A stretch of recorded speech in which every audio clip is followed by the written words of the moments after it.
Hey guys, Antonio here with Enhanced Movements. We're at MBS CrossFit today.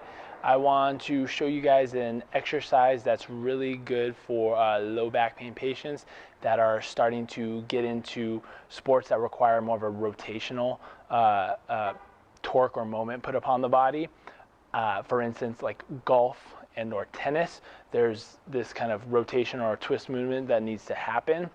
And what happens a lot of time with individuals that have pain here is that rotation's not coming enough from the hips, and it's coming a lot more from the low back twisting.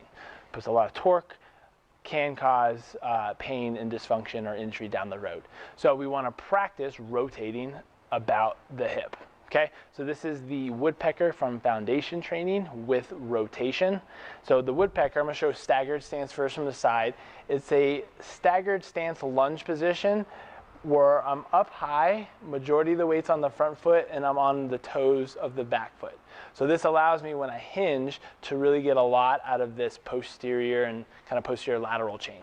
So I'm gonna go into that position here from a frontal view now so you can see how I rotate.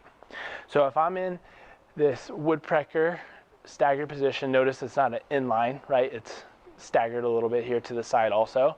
I'm up tall. I hinge into that front hip, so I feel tension in the glute and the hamstring here now. So loaded now, what I'm gonna do is the easiest way to describe it is approximate my pubic bone with my upper inner thigh. So if I do pubic bone and upper inner thigh, we can see how the hip rotates, the pelvis rotates about the actual hip joint. So this is ball and socket moving without this moving. If I had nice little laser markers here, you can see these rotate the same distance rather than that happening.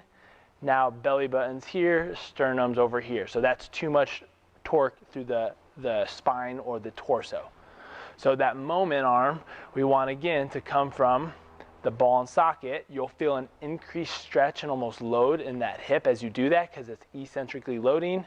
And then we use that to pull us back, right? So this is when I come back, that's external rotation of the hip. So I'm using those lateral stabilizers and basically the posterior muscles in the hip to bring me back. I eccentrically load them, bring them back. So when converting to a different movement, right, I kind of load here through external rotation and then I snap through if I'm doing a golf swing or a tennis forehand type of motion.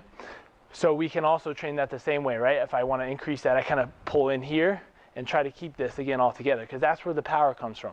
External rotation from this side, internal rotation over here. So you got to train both ways to make that jump or that leap into the actual functional movement of the sport which you're trying to perform in.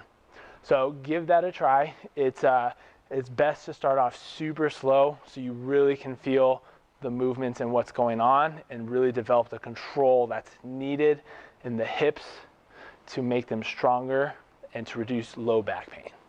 Okay, let us know if you have any questions, guys.